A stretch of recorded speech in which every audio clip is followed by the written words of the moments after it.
and welcome to all our viewers in Nigeria and around the world to News Cycle and Global Television. We're live in the nation's capital, Abuja. I am Queen Agaba. President Bola Tinubu has sent his deepest condolences to the family of Comrade Ali Chiroma over the passing of the elder statesman. Comrade Chiroma was former president of the Nigerian Labour Congress and had held various positions within the trade union hierarchy. The president, in a statement by his spokesman, Ajuri Ngelale, sympathized with the Chiroma family, the organized labor community, and everyone impacted by the painful loss. President Bola Tinubu on Wednesday passed the Student Loan Access to Higher Education Act Repeal and Reenactment Bill 2024 into law. This comes after separate considerations by both the Senate and the House of Representatives of the report of the Committee on Tertiary Institutions and TET Fund. The federal government and the International Criminal Police Organization have commenced the process of extraditing a Binance chief, Nadeem Anjarwalla, who escaped from detention on March 22nd. Security agencies had in February arrested Anjarwalla and Tigran Gambarian, two executives of the cryptocurrency firm Binance Holdings Limited, over alleged money laundering. They were detained in a safe house in Abuja on the order of the National Security Advisor, Nuhu Ribadu. Among other charges, the firm and the two executives were arraigned for $35,400,000 money laundering at the Federal High Court in Abuja. A federal high court in Abuja has ordered the detention of a Nigerian accused of being a member of the Islamic State in the Iraq and Syria, Emmanuel Osase, for 60 days, I beg your pardon. The trial judge, Inyang Eko, gave the order following a motion ex parte filed by the Department of State Services. At the proceedings, the applicant's counsel, UG, told the court that the matter was brought pursuant to Section 66, subsection 1 of the Terrorism Prevention and Prohibition Act 2022. He prayed the court for an order enabling the applicant to detain the respondent for 60 days pending the conclusion of the investigation. The Minister of Education, Professor Tahir Mamman, says security agencies will go after individuals with fake university certificates in the country. According to the minister, the individuals will be tracked after the committee set up by the federal government to investigate the activities of universities' certificate racketeers in the country submits its report. The federal government had set up an inter-ministerial investigative committee on degree certificate miling to probe the activities of certificate racketeers following an investigative report which exposed the activities of degree mills in the Benin Republic. Meanwhile, the Kwara State's commander of the National Drug Law Enforcement Agency, NDLEA, Bashir Ibrahim, has noted that due to their vulnerability, youths now glamorize illicit use of drugs. Ibrahim promised to make the anti-narcotic agency more visible in supporting events as a way to control drug trafficking. He said the decision was born out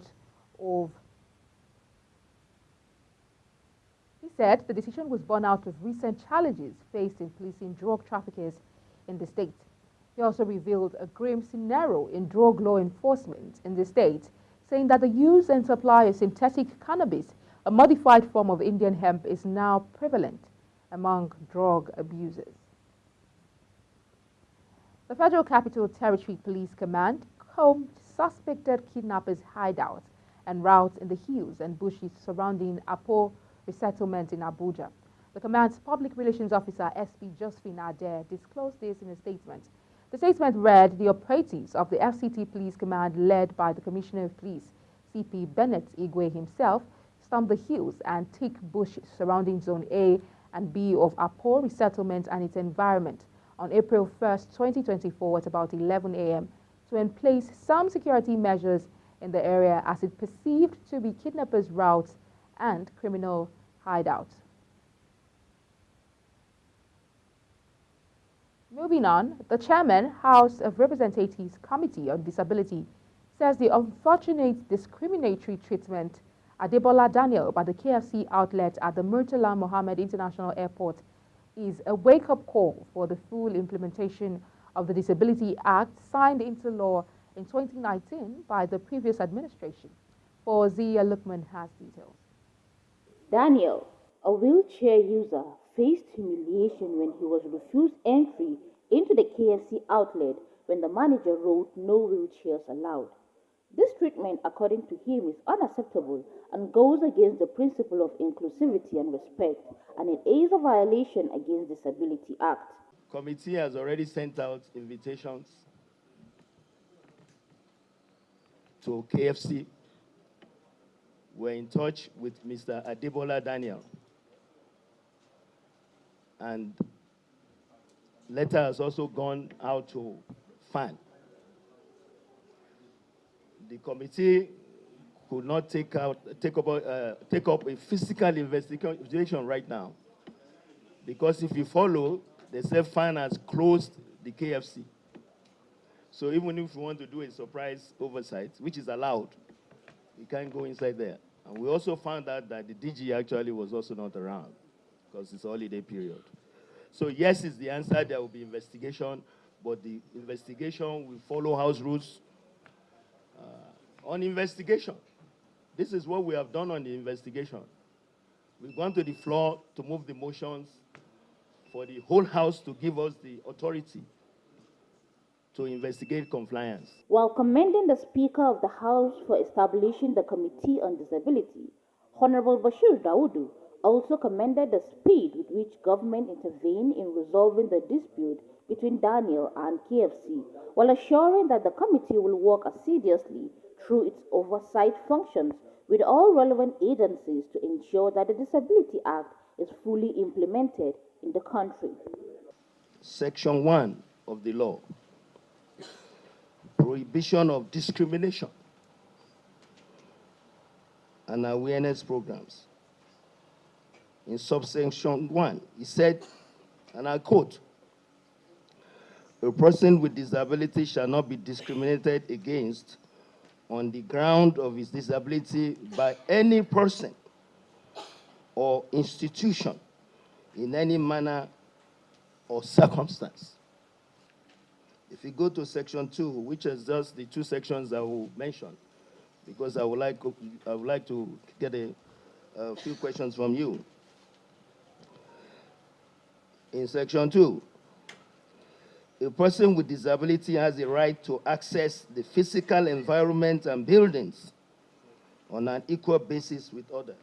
He says the focus is on enhancing the lives of persons with disabilities and preventing incidents such as what happened to the likes of Daniels through robust implementation of the Disability Act. Fauziya Lukman, Global TV News. The Private Telecommunications and Communications Senior Staff Association of Nigeria has declared an indefinite strike effective midnight on Thursday, April 4th, 2024. The union said the decision was deemed necessary due to the relentless anti-labor practices against field engineers perpetrated by subcontractors. According to PTECSSAN, the subcontractors include Rain Group, All Stream Energy Solutions Limited, Up% Limited, Tilium Nigeria Limited, and Specific Tools and Techniques Limited, which are purportedly engaged in projects awarded by Huawei Technologies Limited. The union says the grievances against these subcontractors include the appalling working conditions resembling modern-day slavery, a lack of entitlements commensurate with workers' efforts, and the absence of adequate security measures, especially during late-night mid-field assignments. The Universal Basic Education Commission, UBEC, in collaboration with key stakeholders, has commenced the process of developing a smart curriculum for bilingual education in Nigeria. Head Public Relations and Protocol, Universal Basic Education Commission, David Ape, in a statement in Abuja, disclosed that the Commission recently held a workshop for curriculum adaptation for the bilingual schools, where experts had brainstorming sessions on coming up with the best curriculum for the unique schools. He says the Deputy Executive Secretary Technical of UBEC, Professor Bala Zakari, who doubles as the project supervisor for the bilingual education program in Nigeria, called for a standardized approach in the development of bilingual education curriculum.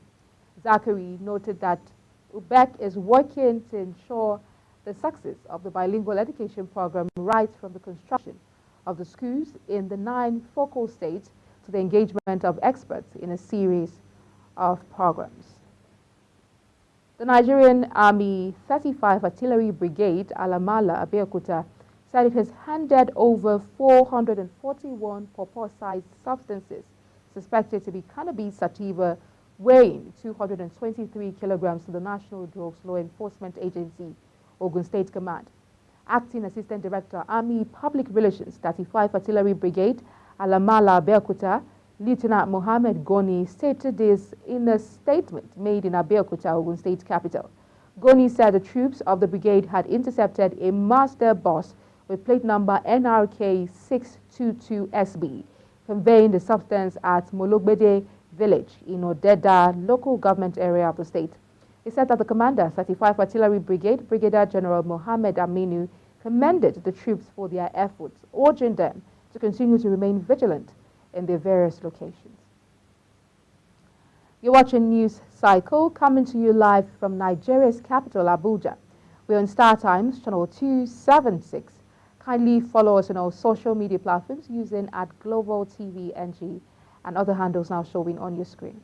When News Cycle returns, Naira sells below 1,280 Naira per dollar at official parallel markets. This and other stories coming right after this break. Please stay with us.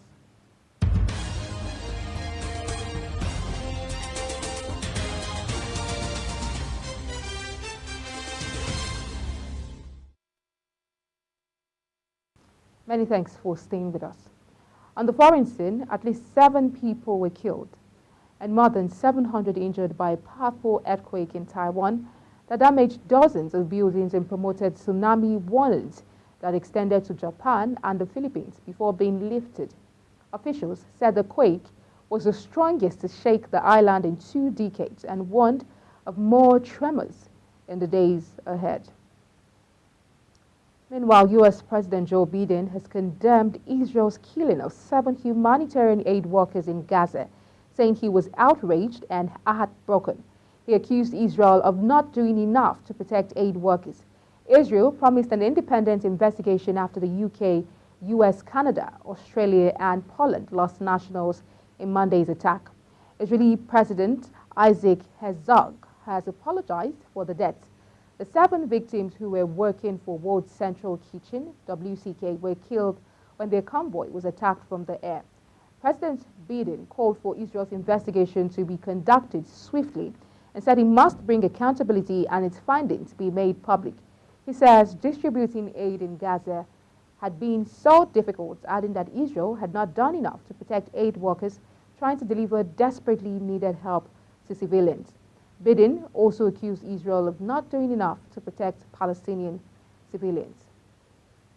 Left-wing Pan-Africanist Bassirou Diomaye Faye became Senegal's youngest president, pledging systematic change after years of deadly turmoil and announcing his mentor, opposition figure Ousmane Sonko, as prime minister. Faye, who is 44, has never previously held an elected office.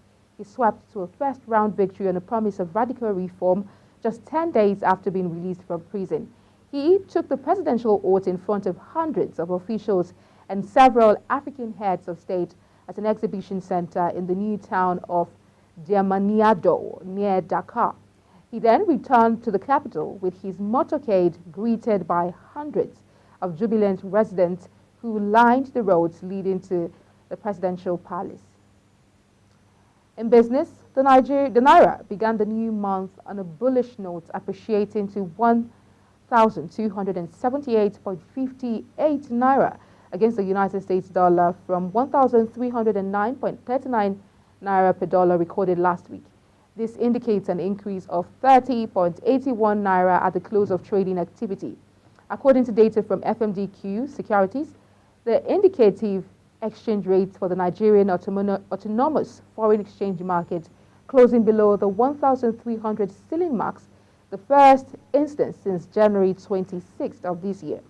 The Naira depreciated to a low as 1,615 Naira per dollar on March 13, 2024.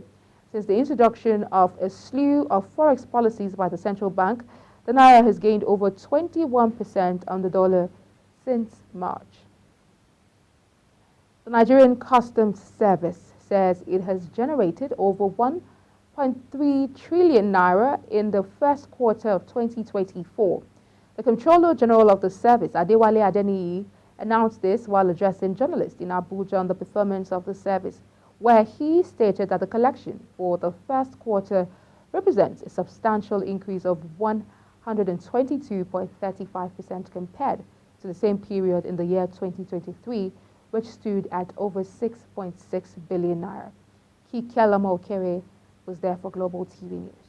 Reveals out that month-by-month analysis further illustrates the service growth trajectory, saying that in January 2024, revenue collection surged by 95.60%, reaching over 390.824 billion naira from over 199.809 billion naira recorded in January 2023.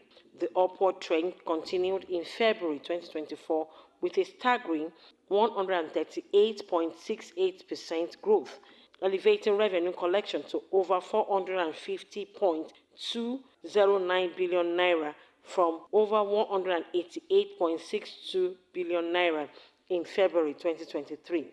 By March 2024, the revenue collected by NCS revenue grew by 132.76% from over 217.66 billion naira to over 506.642 billion naira. Relate this to federal government's annual revenue target of 5.07 trillion for the NCS in 2024. The target translates to a monthly revenue target of 423 billion.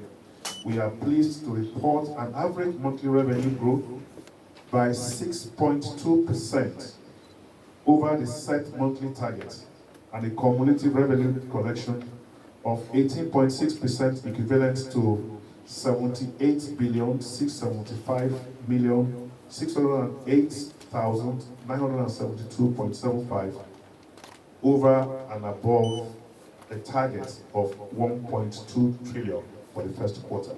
He further stated that in the first quarter of 2024, the NCS recorded a total of 572 seizures encompassing various items valued at over 10.593 billion naira in duty paid value, adding that January saw 111 seizures amounting to over 842 million naira in duty paid value, while February marked the highest seizure number of 432, totaling over 3.70 billion naira. As usual, rice constituted about 40% of the seizures, followed by petroleum products at 25%, with motor vehicles and textile accounting for 9% and 6% of the seizures, respectively. During this same period, Customs detained 22 suspects, and appropriate legal measures are being taken in accordance with the Nigerian Customs Service Act 2023. The customs chiefs further reels out some of the challenges encountered during the quarter under review. It says these challenges encompasses issues related to non-compliance with regulations, infrastructure limitation, and a notable decline in cargo, evidenced by 4.89% decrease in the volume of transactions handled. He added that the exchange rate utilized by customs in the clearance of goods via the Nigerian Integrated Information System is based on the rates determined by Central Bank of Nigeria. In lieu of this, it says the NCS is gearing up to launch the NCS Custom Analytical Laboratory, a critical measure set to take effect in second and third quarter 2024, a specialized facility equipped and advanced analytical instruments and techniques for scientific analysis of goods and materials. In addition to that, significant fluctuations in exchange rates applied in the customs clearance of consignments posed considerable difficulties to our operations. Leveraging state-of-the-art technology and expertise aided by Customs Analytical Laboratory is expected to enhance our capacity to detect and prevent smuggling, counterfeit goods, and other illicit activities, thereby safeguarding public health. He reiterated the NCS commitment to support the actualization of the 8-point agenda of President Tinubu-led administration. This commitment is demonstrated through both direct and indirect contribution to key areas such as economic growth, improved security, upholding the rules of law, and fighting corruption. Kike Lomo Okeri, Global Television News. The Nigerian Automotive Industry Development Plan Implementation Committee will address the challenge of resilience on imported vehicles in the country. The Director General of the National Automotive Design and Development Council, Joseph Osanipi, made this disclosure in a statement. The Minister of Industry, Trade and Investment, Doris Nkiruka Uzoka Anite, inaugurated the committee with membership from relevant federal ministries and agencies in the government in Abuja. Osanipi said the new auto policy was signed in the year 2023 with the sole aim of curtailing Nigeria's almost total dependence on import of automobiles, adding that the implementation would meet a significant proportion of demand through domestic production of vehicles and components. The Nigerian Electricity Regulatory Commission, NERC, has approved an increase of electricity tariff to 225 Naira and $0.15 per kilowatt hour from 68 Naira. This is a 300% hike and takes effect from April 1st, 2024. However, it will be for urban consumers, also known as Band A consumers in the country. Accordingly, power distribution companies, DISCOs, are allowed to raise electricity tariff to 225 Naira, that is $0.15 per kilowatt an hour from April 1st. Also, Oseni clarified that the rate increase will only affect 15% of the electricity consumers in the country. Oseni also revealed that the 15% customers consume 40% of the nation's electricity. And that's it on the news cycle, and it came to you live from the nation's capital, Abuja. Don't forget, we're on Star Times, channel 276. Kindly follow us on all social media platforms using @Global TV NG and other handles now showing on your screen. I'm Queen Agaba. Thank you for watching. See you again.